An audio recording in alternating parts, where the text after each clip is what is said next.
When she first moved in with them and they offered to let her move back in, and she was well into her 30s, they didn't charge her anything to live there. They just offered this space that they had in their home. I think they even, built it out to be a nicer space for her. And they were happy to help her get back on her feet. And things are going well. This has been going on for several years now. And now, though, they've arrived at this point where she has, paid down debt, repaired credit, has a great job, has benefits, but nothing about the financial relationship has changed. And the parents are still carrying all of the expenses. And they are beginning to feel that it's time that if their daughter's going to stay with them, that she make a financial contribution. There comes a time, somewhere after 50, when you realize home isn't just about where you live. It's about how you live. It's about who you're becoming and what you're ready to make space for. I'm Juli Ford, real estate expert and longtime wellness coach, and someone who's lived in a multi-generational home for the past decade while reinventing my life and my business. And this is Home After 50, a podcast about what it really means to find, shape, and come home to a new season, to a new home, to a new version of yourself. Whether you're thinking about upsizing, downsizing, moving in with family, or just asking bigger questions about what's next, you're in the right place. Each episode, I will share stories, insights, and real strategies for women redefining home and life on their own terms. Because after 50, home isn't just a place, it's a calling. And this time, it's yours. Welcome back to Home After 50. I have been talking a little bit over the past several episodes of the podcast about a new tool that I'm creating. It's called the Complete Multi-Gen Family Toolkit, and it's now ready to launch. I'm really excited about it. I'm going to tell you a little bit about it today and tell you a little bit about why I created it with some real life examples of what led me to realize that this could be a really useful tool for families who are thinking about multi-gen living or maybe are already living in a multi-gen home but could use some extra support. So one of the reasons that I developed this tool was because of all the conversations that I have with so many families about multi-generational living. Now, whether those be my actual real estate clients that I work with in real life here in Massachusetts, or the conversations that I'm having over social media, through Instagram, Facebook, TikTok, or through my email list, which many people, and I love this, you guys, please don't ever stop doing this. I love the conversations that, and the family stories that people share with me when they download my multi-gen guide. And then I ask in the follow-up emails, please share your story if you're inclined to. Like, what's working for you? What's not? What questions do you have? What did you think about the guide? What could you use support with? And so many families write in and share with me what they're going through. And I've learned so much from that. But the other thing that I do is I offer free clarity calls to anyone who is looking for support for figuring out their next steps, especially with multi-gen living. And it's a free 30-minute call. And a lot of people have asked me why I do that. I'm not charging for that. Sometimes it leads to business. More often, quite frankly, it does not. But one of the reasons I've done that is because I really want to be in conversation with people who are living or thinking about living in multi-generational homes, so I can do a better job of supporting you and really understanding what the issues are that families are grappling with, because there are many, right? I mean, so many families are thinking about multi-gen living because they have an aging parent, or because they have adult children who are having trouble affording housing in this crazy, unaffordable housing market. So there are some common issues, but then of course there are unique issues that every family grapples with. One of the things that comes up quite a bit for the older adult part of the generation when they reach out to me is a fear of losing independence. And it's totally valid, right? I think that oftentimes in the multi-gen scenario, sometimes the older generation, it depends on the ages of everybody, but sometimes the older generation is the one that's giving up space and maybe very willingly. Oftentimes they're looking to create a space that works better for them. So they might be adding an in-law apartment or a primary suite, or maybe they're moving to a space that has a backyard ADU, accessory dwelling unit, or a bungalow. Usually past a certain age, we're interested in finding one level living. And oftentimes that will mean, moving out of a bigger house that doesn't have that. It's not laid out for that on the first floor, like an easily accessible one level living, everything on one level. So when that generation of the family is the one who's sort of like, I don't want to say giving something up, but quite often they are giving things up: space, freedom, independence.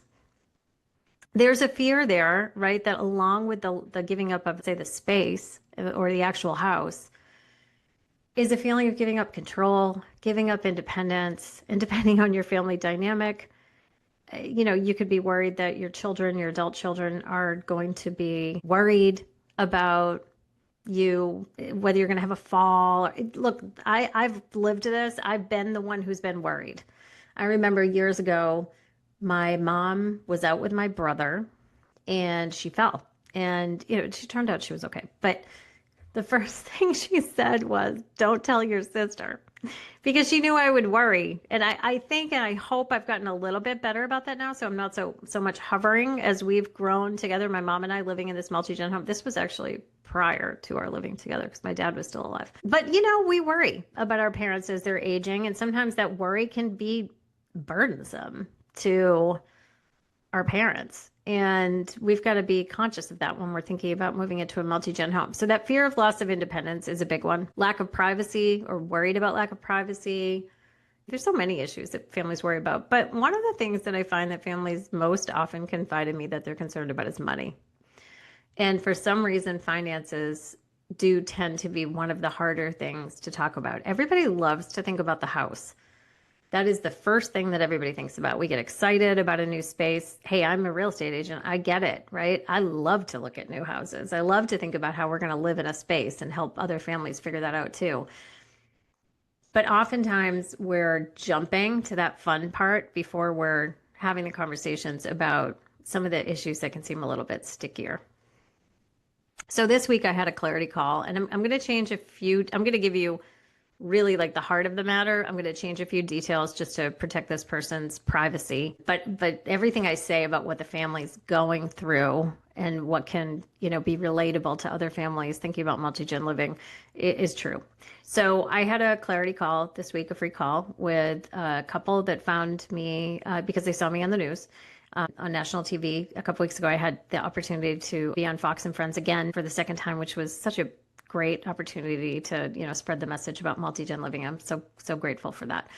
So this couple found me. They are in their 70s and they live in a small home that totally works for them. They're on one level and they have a basement apartment that their daughter has been living in for the past several years, following a divorce and a difficult time in her life. And when she was going through this divorce and this difficult time, it was difficult on many levels and especially financially. So when she first moved in with them and they offered to let her move back in, and she was well into her 30s, they didn't charge her anything to live there. They just offered this space that they had in their home. I think they even, built it out to be a nicer space for her. And they were happy to help her get back on her feet. And things are going well. This has been going on for several years now.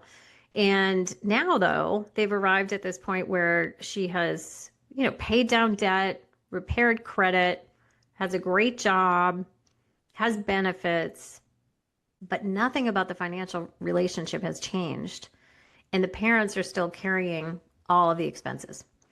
And they are beginning to feel that it's time that if their daughter's going to stay with them, that she make a financial contribution. And I, by the way, am in, not that I have anything to say about it, but if you ask me, I am in complete agreement with that. I think it's time too. And they reached out because they wanted some guidance around, maybe how to have that conversation, see if I had some thoughts that they hadn't thought of yet. And we had a great conversation. It was wonderful. They listened really well. They're really open to talking about these things and getting advice and support, but very kind of nervous that they're daughter's going to feel alienated by the conversation or maybe not understand where they're coming from. So one of the things I asked them was, does your daughter know what your financial situation is? Have you had a transparent conversation with your adult child about your financial situation? Because the truth is, they don't have a lot of money. They're doing okay. They have some equity in the house, but their mortgage is not paid off. They have Social Security, but they're retired. One of them has a small pension. They don't have a lot of money. So, and they're at the age where their income is not going to increase, and they've got to think about their long-term financial well-being. And the answer was no. They had not, and this is not unusual, and it's no judgment on them because it's very, very common that as parents, we don't have these conversations with our kids about what our financial situation is. And we set up a dynamic in which we want to be loving and generous and helpful to our children. And there's a time at which the tables on that sort of have to start to turn the other way, and our adult kids, even our non-adult kids, need to understand what our financial situation is so they can adjust their own expectations and roles and contributions. So the truth is, for all that daughter knows, her parents, she may think her parents have far more money than they do because they've never told her. It's not something we typically grow up learning, how to be open with our kids and our family about our finances. Somehow it's still a taboo subject, like death. I talked about death in our last episode of the podcast. And we just don't grow up with the mentality that this is something we openly discuss. But the problem is when we combine households with other adults, especially, there are some assumptions and expectations that happen and some roles that we sort of create for ourselves. And there may be a time where those roles need to be redefined. So we had a good conversation about could they speak with their daughter about their own financial situation and share with her their concerns about the future going forward, about her role now that she's more stable in her life financially, emotionally, in every way, and renegotiating not just the financial arrangement, but really the roles and the contributions that everyone's making. So the Multi-Gen Family Toolkit, the Complete Multi-Gen Family Toolkit that I've created covers a lot of these conversations.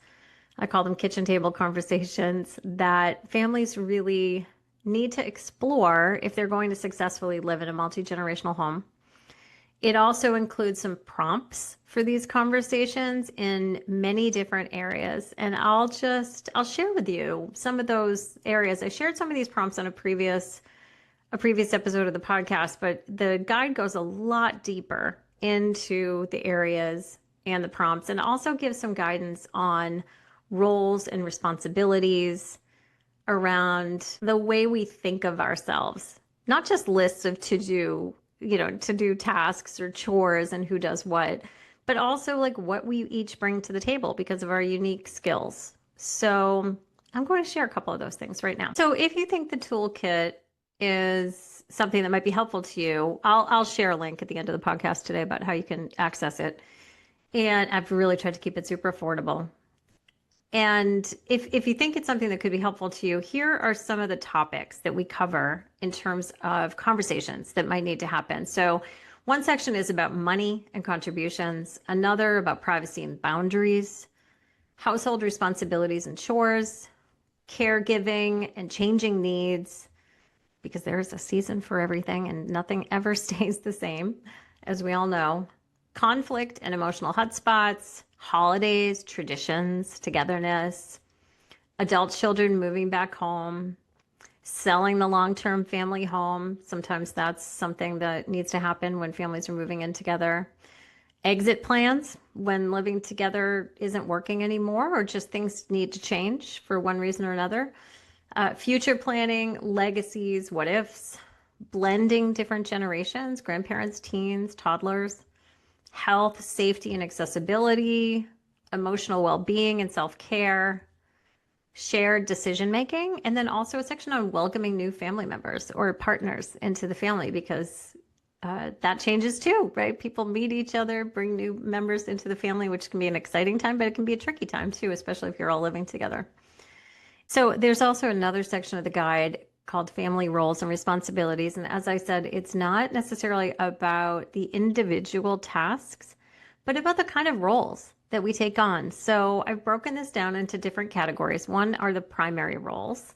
And I'm just suggesting that you consider conversations about where people's gifts can best be put to use and where family members can take on additional roles and responsibilities that feel supportive to everyone and feel aligned for them with what they like to do, what they feel like they're good at. And of course, people can share these roles. These roles can change over time, and no one should feel locked into them or boxed in by them. But I think considering them, if you don't talk about them, you probably naturally fall into them anyways, but it's an interesting idea to think about talking about them so it can feel more clear. And also so that you can feel like your bases are all covered around all the issues that come up with multi-gen living. So the primary roles are the home coordinator. This is the person that keeps the household running smoothly. The financial steward. This is the one who brings wisdom and structure to family finances, maybe helps have those conversations around family finances. The care connector, the person who ensures everyone's physical and emotional needs are tended to. And the communicator, the person who holds space for honest, kind, and clear conversations. And then there's the practical and logistical roles. So the maintenance director, the person who keeps the home safe, functioning, and beautiful. The culinary coordinator, the person who brings nourishment and joy to the table and the menu planning. The tech and systems manager. These days we need that, right? Make sure the digital side of life is running smoothly. The transportation captain, ensuring everyone gets where they need to go and arrives when they need to be there. And the organizer, archivist, the keeper of the family systems and stories. Now, of course, most of us don't have this many people in our family so that everybody could take an individual role. We're going to carry many of these roles, but hopefully we're choosing the ones that are most aligned to our gifts and our joy. And speaking of joy, emotional and cultural roles in a family could include the joy bringer, the person who brings levity, fun, and celebration to the home, the peacekeeper, the person who helps maintain emotional harmony and resolve conflict, the legacy keeper, the person who honors the past while guiding the future, and the wellness advocate who encourages health and balance for everybody. So I've offered some reflection questions in the guide about how families can feel into what feels most natural for them around these roles and what brings them joy, what feels heavy or draining, and how they can negotiate these roles together so that everybody feels like they're making a contribution and also like they're not overburdened by all of the roles that they're carrying in the family. So what does all this look like when it's pulled together into the Complete Multi-Gen Family Toolkit? There are 7 basic sections to the toolkit. The first one is the Multi-Generational Living Guide. This is a guide that's been downloaded more than 6,000 times already in the past several months, that so many of you have downloaded, have gone through with your families, have given me so much feedback on. And I've included that as the first section of the guide because it's really the foundation. And then there's the kitchen table conversations checklist. This goes through all of the categories of things that your family really should be talking about. Tons of questions and prompts in here in the different subjects of things you don't want to forget to talk about or you don't want to avoid talking about. Then there's, we just talked about this, the conversation starter prompts, ways to begin those conversations, suggested wording for ways to approach things that might feel a little bit sticky, a little hard to talk about. I've got lots of prompts in all of those different topic areas. I've also included an estate planning essentials. This is a tool for you to bring to your financial planner and your estate planning attorney to remind you of what you want to ask them about when you're doing your estate planning and your financial planning. I've also included a family meeting agenda template, which is just a guide for how you can hold a family meeting. And listen, I've said right in the toolkit, this might be a beautiful structure for some families and might be way too formal for other families. It really depends on your family dynamics. But I think it's a good tool to refer to help give some guidance around how you can have productive conversations where everybody feels supported and it's in a warm and loving way. There's also a roles and responsibilities worksheet, which we just talked about. And then your next chapter action plan. The next chapter action plan is to really help you have a framework to help your family move from dreaming about multi-gen living or struggling with it into bringing it all together and guiding you and your family through the natural stages of exploration or living into multi-gen living with confidence and with clarity for everybody. I've broken this up into 5 Ds, and they include the dreaming stage. This is where you're clarifying your why. And by the way, each of these stages, I'm telling you like which part of the toolkit it's helpful with. So like for the dreaming stage, you really want to make sure you're looking at the multi-gen living guide. And then there's the discussion stage where you're actually creating space for open and compassionate conversations and planning things. And for this, you can refer to the kitchen table conversation checklist and also the conversation starter prompts for support with that. Then there's the decision phase, the decide phase, where you're turning your insights into decisions. And this is where you can really bring in the estate planning questions and the family meeting agenda template. And then the design phase. This is the part where, that everybody really loves, where you're shaping the vision of how your multi-gen life will actually function. And this, you can use the roles and responsibilities worksheet as a tool to help with that part of it. And then there's the doing phase, which is taking aligned, confident action. And really every piece of the toolkit is designed to help you do that. So I hope this conversation was helpful to you if you're thinking about multi-gen living, or if you're living in a multi-gen home, but you feel like you kind of skipped a few steps on your way there. Sometimes we fall into it accidentally. Sometimes we just jump in without fully thinking about all of it, and we feel like we might need to backtrack and find some support. Please visit my website, juliford.com/multi-gen. That's multi-gen. This is where you can download my free multi-gen living guide, which is the first piece of the toolkit. You can get that for free, or you can purchase the Complete Multi-Gen Family Toolkit. It's just $29. I've tried to keep it super affordable. You can get it instantly. It's a digital PDF download. It's really robust. I think it's going to be really helpful to you. And if you do decide to purchase it, I would love to know what you think about it.